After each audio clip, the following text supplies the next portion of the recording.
Possible arson on Miramar Road. Town Council talks zoning on 6A, budget discussions to come to Barnstable, and we hear from the town's new Director of Public Works. These stories on this episode of Barnstable Today. It's Tuesday, March 19th, 2013. I'm Sarah Colvin. A pair of fires that damaged a building and a car on Miramar Road Monday morning remain under investigation. Chief of Police Paul McDonald says a police officer noticed the blaze at about 4 a.m. Monday during a routine patrol of the area. It was at number 1315 Miramar Road, which is a duplex. The fire was pretty much contained to the left side of duplex number 13. However, number 15, the right side of duplex, did suffer some smoke and water damage.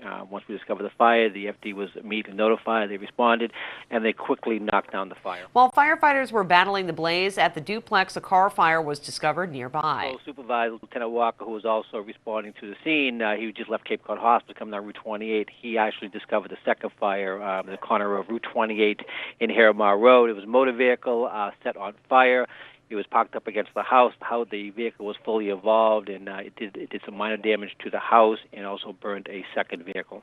Chief McDonald says the home was unoccupied and there were no witnesses. He says the fires do appear to be suspicious. There was nobody around. There were no witnesses. Both of them are considered suspicious. The first one, number 13, is considered arson. The house was unoccupied at the time. Number 13 was undergoing some minor renovations, but after the fire was put out, it was discovered the rear door of the house was kicked in. The utilities has all been turned off. The gas was turned off. The electricity was turned off. So there's really no ignition source. There was nothing where the fire could just start by an electrical problem or something left burning. So that's considered arson. The fire marshal was called. They brought down their accelerant detection dog. And he did make a couple of indications in a couple of different areas around the house. So some evidence was taken, and it's still an active investigation.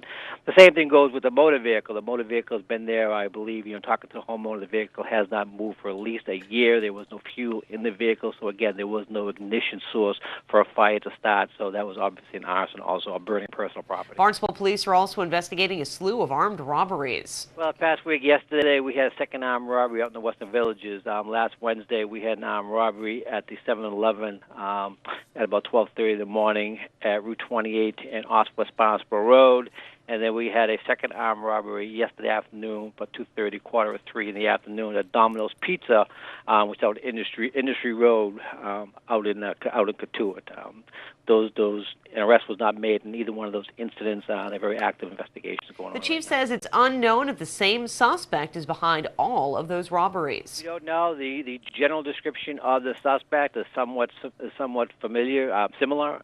Both white males. They both were wearing a white mask covering their face. So there's a possibility detectives are looking at that as possibly the same suspect, but that's not going to be confirmed. This Thursday, Town Council will hold a public hearing on an amendment to zoning ordinances prohibiting use variances within 300 feet of Route 6A.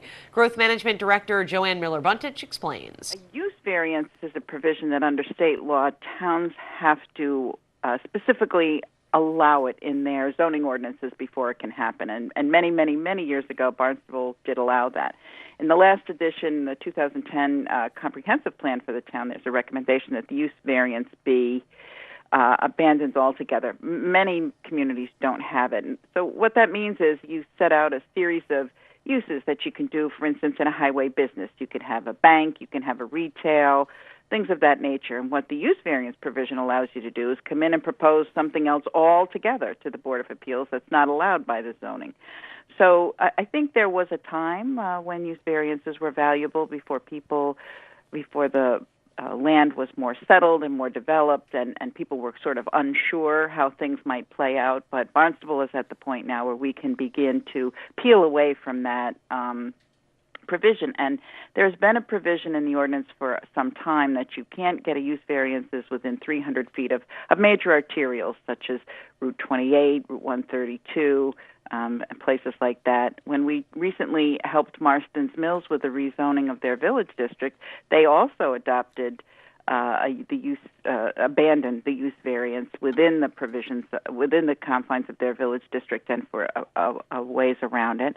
And West Barnstable, in their village plan, as you know, each of the 7 villages have their own plan in addition to the comprehensive plan, asked for one of their implementation items was to get the use variance provision abandoned along Route 6A within 300 feet of either side.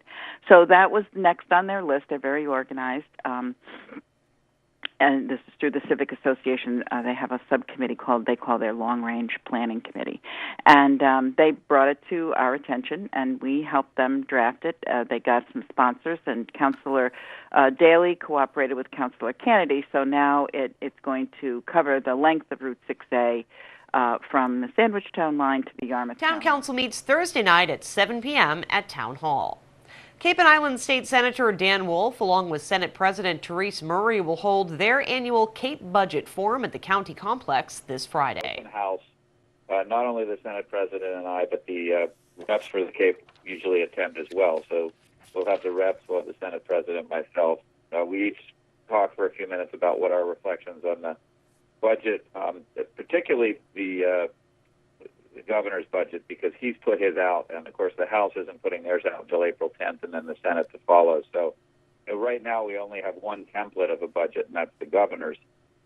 So a lot of people, because it's a complicated process, think that the governor's budget is where it begins and ends, and really, I hate to say it's irrelevant, but it's a huge, long process, and this is only just the beginning. So it's an opportunity for people, as you said, from social service, public sector, to really come and get nonprofit sector to come and talk to us about what their budget priorities are, and to put it in some kind of historical context, so they get to say, here's where the money went before, here's how it was spent, here's what the need is this year, here's why it is that. And it's really a good listening opportunity for us to hear directly from people. Senator Wolf talks about some of the concerns he has in the proposed budget. Yeah, I think housing and homelessness, which is huge right now in the Cape. We have a lot of nonprofit agencies here, and we have a count recently established, and we had our first meeting at the Housing and Homelessness Prevention Council. And I think there's a concern that the agencies here get enough resources from the state. Now, a lot of that money comes from the federal government, and of course that's exacerbated by the sequestration and what's going on down in Washington. So, just when the need is there, housing, we're going to have some real struggling to get there, and we have to work hard on that. It's across the board. I mean, I almost don't know where it begins there. It's local aid looks like it's going to be. That event takes place in the Harbor View Meeting Room. That's in the old jail building in the county complex from 3 to 5 this Friday, March 22nd. Well, Barnstable has a brand new director of public works, Dan Santos, an engineer and former chair of the Airport Commission. He shares his goals for the town's Department of Public Works. I think overall, and coming into this, really cold and trying to understand the department and how it relates to the work of the town.